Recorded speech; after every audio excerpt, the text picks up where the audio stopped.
Bonjour tout le monde. J'espère que vous allez bien. Alors aujourd'hui, on va parler des livres que je lis. Si je lis des livres, c'est parce que, pour plusieurs raisons, c'est ma passion, plus que ma passion, je pense, hein, ainsi que l'écriture, hein. Et aussi parce que je suis bêta lectrice. J'ai souvent affaire à des auteurs, autrices qui me contactent pour que je donne un point de vue sur leurs livres, que je leur dis les choses à améliorer ou alors à garder tel, etc. Mais il y a aussi des maisons d'édition qui me contactent pour me passer leurs ouvrages. Ceci, c'est dans le strict confidentialité que malheureusement je suis obligée de tenir. Sauf que maintenant, il y a des ouvrages que je peux enfin vous le dire parce que justement, ils sont sortis et que tout le monde peut en profiter. Mon but à moi, c'est de faire profiter des personnes, des jeunes auteurs, autrices, qui méritent qu'on les fasse connaître. Allez, on va commencer parce que là, le sujet, j'ai pas besoin d'en dire plus, hein. Allez, on va parler de Canaan, Le Chemin. C'est un premier tome qui, à mon avis, est déjà bien complet. Mais bien complet. Il y a plus de 500 pages là-dedans. Alors, ce livre, il est marqué que c'est à partir de 14 ans. Personnellement, je trouve que 14 ans, c'est un peu trop jeune pour la mentalité adolescent. Je pense qu'il faudrait même mettre un peu plus haut. Allez, je vous le lis la fiche résumée. Il suffit parfois d'un seul pas, avec au bout la promesse d'un voyage. Sud de l'Angleterre, années 90, Josué Carrefoot, jeune gaultier de 17 ans, adepte de musique métal, est choyé par ses parents adoptifs. En grande souffrance, hanté par son passé et l'éclatement de sa famille, il sombre lentement dans la violence.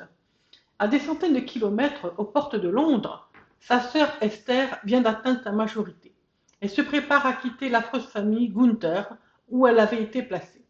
Sans nouvelles du reste de sa fratrie depuis que les services sociaux les ont séparés, Esther part à la recherche de Josué et de Sarah et Noé, les jumeaux prisonniers d'un étrange orphelinat cerné par une forêt ténébreuse. Je dis ça, je dis rien, hein.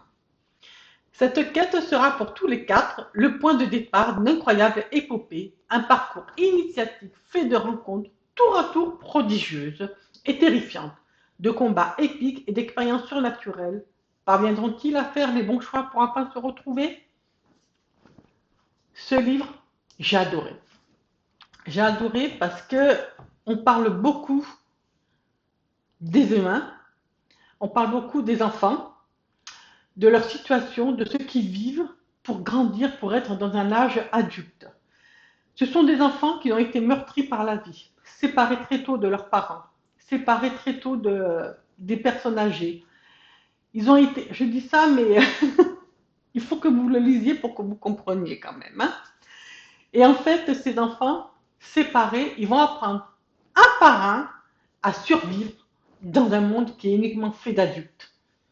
Des adolescents, des enfants en bas âge, ils se retrouvent propulsés dans un univers adulte et ils ne savent pas comment gérer les situations. Il faut savoir que ce livre, il est essentiel. Il y a beaucoup, beaucoup, beaucoup de citations bibliques qui sont très bien placées. Parce que quand vous avez des situations où vous ne comprenez pas ce qui se passe et à un moment donné, vous avez une citation biblique qui vous vient à l'esprit, vous faites la relation entre ce que la personne vit et la citation biblique pour essayer de se mettre dans le droit chemin. C'est un livre qui est dur parce qu'il y a beaucoup de violence là-dedans. Toutes sortes de violences. Je n'en dis pas plus, vous verrez par vous-même, hein. Par contre, il est très bien fait parce qu'il nous explique bien chaque décor, chaque personne dans son ensemble, de la tête aux pieds, chaque mentalité de toutes ces personnes qui sont là-dedans. Le seul point négatif, je dirais, c'est qu'on n'est pas dans le livre. On est spectateur, ou spectatrice pour moi, hein, du livre, mais on observe tout. C'est ça qui est fabuleux parce que ça nous permet à nous-mêmes de se dire je ne ferais pas comme si, j'aurais fait comme ça. Non. Et en fin de compte, on se retrouve placé à une situation où on comprend qu'on n'est plus seul. C'est ça l'avantage. Bref, si je peux me permettre, lisez ce livre, il vaut le détour. Alors, on peut l'avoir, je vous mettrai le lien en barre d'infos, mais il faut savoir que ce livre coûte 19,55 € et il y a plus de 500 pages. Je crois 530, pas un truc comme ça, quoi. Mais il vaut la peine, hein. Bon, alors maintenant, on va parler du deuxième livre. Deuxième livre, bon, l'image va s'afficher à un petit endroit, ou alors même en face de moi, je ne sais pas encore comment je vais faire, mais je vais y arriver, hein. Ça s'appelle L'art de l'impossible. L'art de l'impossible, de Éric Sillien. Petite pépite. Ah, je vous confirme, mes amis, une petite pépite. Je vais vous lire la synopsis. Stéphie et Andrea sont en couple. Lui est un intellectuel, elle aspire à devenir comédienne. Ils vivent ensemble et veulent fonder une famille, avoir des enfants. Enfin, un enfant déjà pour commencer, hein. Tout pourrait être simple, évident. Mais non. Stéphie se désespère de ne pas réussir à tomber enceinte. Elle est persuadée que leur mode de vie, trop égoïste et nombriliste à ses yeux, est la cause principale de leur incapacité à avoir un enfant. Hypersensible, Stéphie a la volonté d'œuvrer pour le bien commun et veut faire quelque chose de beau. Pour les autres, convaincue qu'il faut savoir donner pour recevoir. Dans cette optique, elle s'efforce de convaincre Andreas d'héberger un SDF, un homme qui croise souvent en bas de chez eux. Le temps de lui offrir un repas chaud, la possibilité de prendre une douche. Andreas se montre franchement hostile à cette idée, mais le désir d'enfant de sa compagne vire à l'obsession. Et lui est prêt à tout pour la satisfaire et la rendre heureuse. Petite histoire magnifique, bien construite, bien imaginée et qui peut aussi se classer dans la catégorie des 14 ans, 16 ans. Moi je dirais plutôt 16 ans parce que je trouve que c'est pas plus mal, hein. C'est encore un petit peu sombre pour les 14 ans, mais déjà 16 ans, c'est pas mal, hein. Je trouve que, mais encore, cet auteur, Éric Sillien, je vous conseille vraiment de lire ce livre, hein. Il nous explique bien que d'une douceur, que quoi qu'on fasse dans notre vie, même si c'est pour notre bien-être, même si c'est pour le bien-être de l'univers, même si c'est pour le bien-être de la personne, on ne sait jamais sur qui on peut tomber. Jamais, jamais, jamais. Ce livre-là, moi j'ai mis un beau 8. Ah, je trouve qu'il vaut sa petite place. Franchement, une petite pépite. Je vous le conseille vraiment. Je vous remets l'image, mais et la barre d'infos, vous le savez, hein. Mais allez-y, allez-y. Moi, je ne sais plus quelle note je l'avais mis. Si j'arrive à la retrouver. Alors, j'avais mis. Oh, ah oui, 5, une moyenne de. Oui, voilà, j'avais mis une note de 5 étoiles parce que franchement, c'est un véritable petit chef d'œuvre, comme on dit. La vie réserve bien des surprises, qu'elles que soient bonnes ou mauvaises. On n'imagine pas que l'intuition a sa place dans l'âme des personnes. Il y a des hauts et des bas. Quoi qu'on en pense, il faut toujours compter sur soi. C'était la finalité de ce que j'avais ressenti d'après ce livre. Mais honnêtement, lisez-le. Troisième livre, aussi une belle histoire. Mais là, c'est plus dans un fait théorique et de ce que beaucoup de gens y puissent traverser. Le titre de ce livre, Emma, ou pourquoi ce syndrome du nid vide m'arrive-t-il à moi? Alors, pareil, cette personne, je lui ai mis une note 5 étoiles parce que ce que j'ai beaucoup apprécié chez cette autrice, Lily Dame, elle nous a dévoilé sa vie, elle nous a dévoilé une partie de son intimité et je trouve que c'est fabuleux. C'est comme un journal, son livre, c'est comme un journal, ça se lit très très bien. Et en prime, c'est que ce sont des histoires qui peuvent arriver à tout le monde, surtout ceux qui sont parents. Je vais vous lire un peu la synopsis. J'ai l'impression que l'on m'arrache le cœur, qu'une pression entoure ma poitrine. Je me sens perdue, seule et inutile. Et cette sensation de ne pas pouvoir respirer trop fort, comme si quelque chose bloquait l'air de mes poumons. D'où vient-elle? Je traverse juste ce moment normal dans une vie de mère. La séparation d'avec mon enfant, Emma me manque, cruellement. Le silence de la maison est assourdissant et je me noie dans mon désarroi. On me parle du syndrome du nid vide. Mais comment ai-je pu attraper ça? Pourquoi cela me touche-t-il? D'où provient ce syndrome? Et puis, est-ce que tous les parents souffrent ainsi en secret? Mes pères commencent à me juger sur ma mélancolie. Pourquoi? Autant de questions qui m'ont poussé à l'investigation. Ce livre est le fruit de mes recherches et de mon analyse. Je me dévoile aussi, car l'introspection a été une clé pour comprendre ce passage à vide et le surmonter. J'offre également des pistes pour essayer d'anticiper. Ce livre, en fait, il traite que l'arrivée d'un enfant est toujours merveilleux. Pas pour tout le monde, parce que je sais qu'il peut y avoir des situations qui sont difficiles. Mais pour cette personne, Lily Dam, qui parle de sa fille Emma, qui est née, elle a été le plus beau cadeau que l'univers ait pu lui apporter. Toute sa vie, elle l'a traitée, elle l'a choyée, elle l'a éduquée aussi avec son père. Et ils ont fait en sorte de lui donner une belle harmonie de vie avec des bons bagages aussi pour entrer dans la vie d'adulte. Mais comme tout enfant, vous savez très bien que quand on est petit, ça va, mais quand on entre dans l'âge adulte, ils grandissent et malheureusement, ils quittent le foyer. Sauf que pour tout ce monde, les parents étaient trois, d'un seul coup ils se retrouvent à deux, et le père et la mère, d'un seul coup, sont un peu perdus. Et c'est ça en fait le syndrome du nid vide. On ne sait plus où s'orienter, quoi faire, comment faire. On ne sait plus, on se retrouve dans une maison, il n'y a plus de bruit, plus rien. La mère, elle ne sait plus sur qui préparer le repas, ou alors aller voir sa fille si les devoirs sont faits, si elle a besoin d'aide, ou alors juste une confidence pour sa fille, elle ne sait pas. Et le père qui a toujours eu ces deux femmes à la maison, d'un seul coup il se retrouve avec sa femme qui est triste, et lui aussi il est désemparé, il ne sait pas comment faire. Il aimerait aussi retrouver sa fille, lui dire que tout va bien, etc. C'est une transition qui est difficile pour beaucoup de parents, c'est ce que j'ai découvert, hein, qui est difficile pour beaucoup de parents et que malheureusement, c'est une des situations que l'on ne peut pas faire autrement. Ce livre, en France, je suis contente de l'avoir lu et ça a été un honneur pour moi parce que je trouve que c'est admirable de se dévoiler tel comme elle a fait. Aux États-Unis, pardon, cette histoire du syndrome du nid vide est très courant. C'est comme le postpartum aussi, que j'ai entendu, qui sont aussi très courants. Là-bas, on en parle énormément. En France, pas trop. Alors, la raison, je ne sais pas. Et je suis devant cette personne, l'autrice Lily Dam, elle nous a parlé de son histoire. Donc, quelque part, je suis heureuse parce que je me dis, elle a permis de mettre un pied sur un endroit, un petit truc pour dire, voilà, il y a quelque chose qu'il faut parler et que pour beaucoup de monde, ils ne connaissent pas. Je pense que c'est peut-être pour ça aussi, pour cette raison, qu'il y a beaucoup de couples qui divorcent. C'est une des raisons, hein, qui divorcent et que aussi le père et la mère, ils doivent se retrouver entre eux. C'est quelque chose qu'ils n'ont plus connu pendant 18 ans, une moyenne, hein, bien sûr. Hein.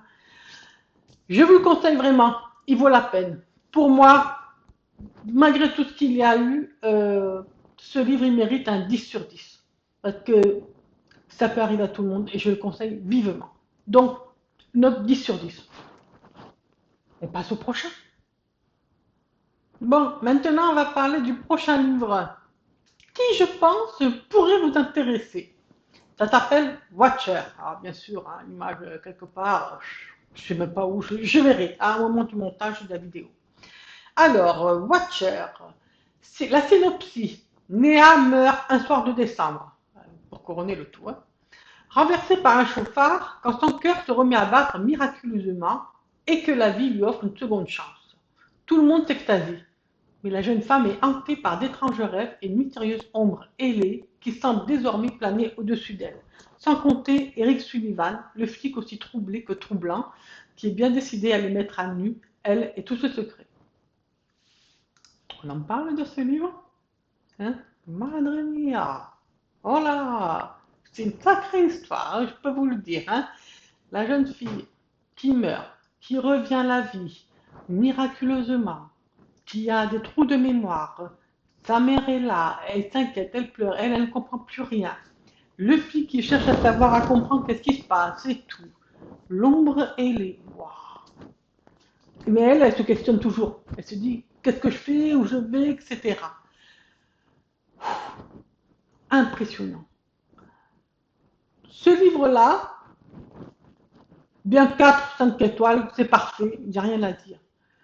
Le seul point négatif, le seul point négatif, C'est un tome 1. Donc, on attend toujours le tome 2. Et là, je suis curieux de savoir qui est cette ombre ailée. Surtout qu'il y a un mélange avec l'Église. Je ne sais pas si c'est les Templiers, si c'est les moines, je ne sais pas. Il y a quelque chose là-dedans. On a envie d'en savoir plus. Honnêtement, on a envie d'en savoir plus. Je le conseille vivement. Pour moi, pareil. La note, je mets un bon 9. Pas 10, parce que si j'avais eu la fin, j'aurais mis un 10. Mais là, pour moi, c'était juste un 9. Je le conseille vivement. Le prochain livre, Les Faucheuses. Tome 1, vous commencez à connaître mes habitudes. Hein. Le tome 1. Alors, la synopsis. En 2050, l'humanité a découvert un moyen de combattre la mort et s'est élevée au rang des dieux. L'ancien monde a laissé place au nouveau monde, soumis à la réglementation totalitaire du Conseil planétaire, privilégiant l'intérêt collectif et la préservation de l'environnement. Un policier, sa compagne disparaissent, abandonnés par les institutions. Tico, enfant adoptif du policier, un petit garçon au passage, mène l'enquête en compagnie de Zinni, une fille au passage, de la quête de la vérité ou de ce nouveau monde. Lequel sera le plus résilient? Moi, ça m'a fait tourner l'esprit. Et je vais vous expliquer pourquoi. Parce que l'autrice, voilà ce que j'ai noté, l'autrice est-elle une visionnaire? Une famille recomposée, vivant sous le même toit, une jeune fille rebelle de la société, un garçon qui aime le confort, un père policier et une femme très psychologue. Il vit dans une époque après 2050 et réalise que personne sur Terre peut mourir. Ils sont éternels. Pourtant, attendez, je vous le mets. Pourtant, certains peuvent mourir. Pourtant, les parents se volatilisent durant leur lune de miel et les enfants tentent de les retrouver en bravant les interdits. Ils partent à l'aventure, malgré les mauvaises rencontres pour connaître le fin mot de l'histoire de la disparition de leurs parents. Alors honnêtement, j'ai adoré ce livre parce que j'ai vu une autre facette de l'univers, surtout young adulte, et de la science-fiction. Cela me change du style et je trouve admirable que cela nous amène à la réflexion. Et si nous devenions immortels? On va essayer, je vais vous dire, imaginons qu'on soit immortel. On n'est pas des loups-garous, hein, on n'est pas des vampires. Qu'est-ce qu'on peut être encore? On n'est pas des morts vivants. Quand on peut mettre aussi dans la catégorie immortel, je ne sais pas. Hein. On n'est pas des dieux aussi, hein, parce qu'on a un cœur qui bat, on a un cerveau, on réfléchit. Quand je dis ça, je ne sais même pas si les dieux ils ont ça, hein, pour vous dire. Ce livre-là, il permet de réfléchir que malgré, et honnêtement, malgré tout, on essaie de vous tuer. Voilà. Pâle, pendu, autre. Hein, et vous n'arrivez pas à mourir. Vous êtes toujours en vie. Mais comment on fait? Comment on fait? Vous vous imaginez, là, suivant l'âge que vous avez, vivre année après année, en sachant que vous voyez même aussi la dégradation de la planète, et que vous êtes aussi surveillé étroitement, comme par exemple sur les réseaux sociaux, ou alors sur un point de vue gouvernemental, vous êtes surveillé. Je vous laisse imaginer, rien qu'une minute, d'accord? Moi, ça m'a fait froid dans le dos. Mais je me dis que peut-être que ça pourrait arriver. D'où pourquoi je pense que l'autrice pourrait être une visionnaire. Et comme d'habitude, c'est un tome 1, donc j'attends impatiemment le tome 2.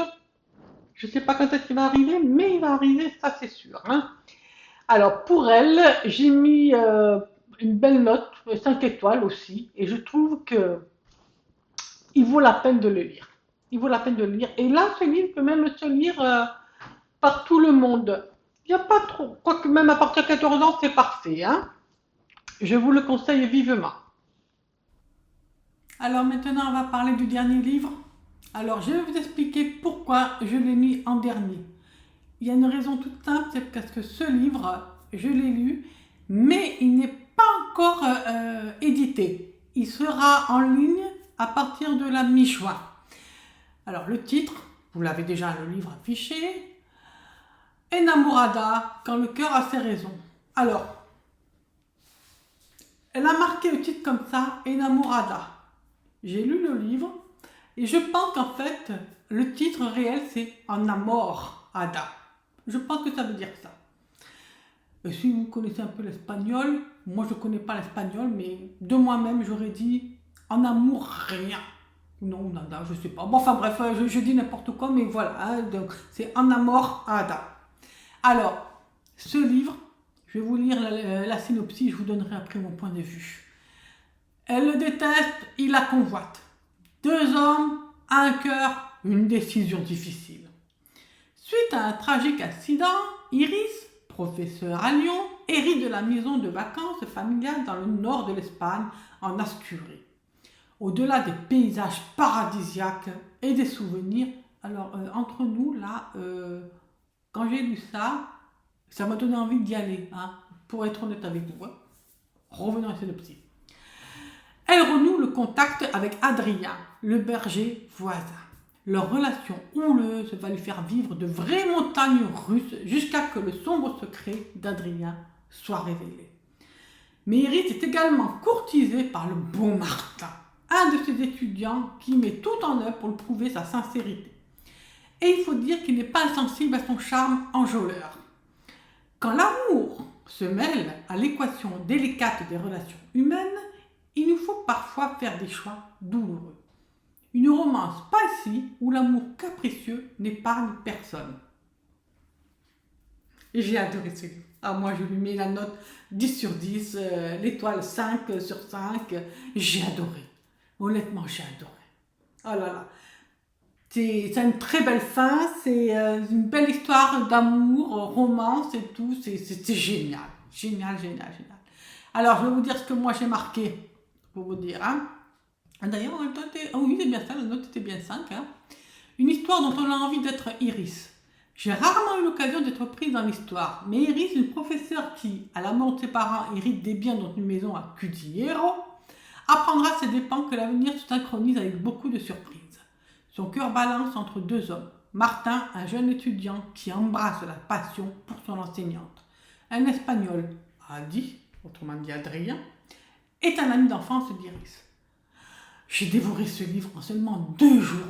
Je vous promets, je l'ai lu en 2 jours. Je me suis dit, c'est pas possible. Je me suis dit, waouh. Même en voiture, je l'ai lu, pour vous dire. Enfin bref. À tel point que j'ai pris plaisir à suivre cette histoire captivante. Hein. Je vais même vous confier un petit secret. Il y a un passage sur la plage qui m'a particulièrement envoûtée. Je n'ai pas pu m'empêcher de le savourer en mangeant du popcorn. Ah ouais, j'ai mangé popcorn en lisant. Bon, moi je trouve que l'auteur, elle a très bien fait son histoire, elle a très bien manié, c'était génial et ça enchante les rêves et à la réalité, quoi. Bref, ce livre-là, je vous le conseille vraiment. Il sera disponible à partir de la mi-juin. Et là, je vais mettre la vidéo de suite, donc j'espère que ça ne va pas trop tarder, parce que je dois faire aussi mettre la chronique sur la page de l'auteur via le site, quoi. Voilà. Écoutez, je vous ai parlé des livres que j'ai lus ces derniers temps. J'ai encore d'autres ouvrages à lire. Je sais que ça sera jusqu'au mois de juillet. J'ai pas mal encore d'œuvres à lire et à vous transmettre. Dans tous les cas, je vous remercie beaucoup. J'espère que ça vous a plu. Vous avez mon avis perso et n'oubliez pas, ce n'est que mon avis. Je dis ce que j'en pense, mais ça peut vous intéresser si vous avez envie. Et ça peut vous donner aussi des idées pour l'été, pour lire. Voilà, écoutez, j'espère que vous allez bien et que tout se passe bien pour vous. Je vous remercie d'avoir regardé cette vidéo et puis à la prochaine.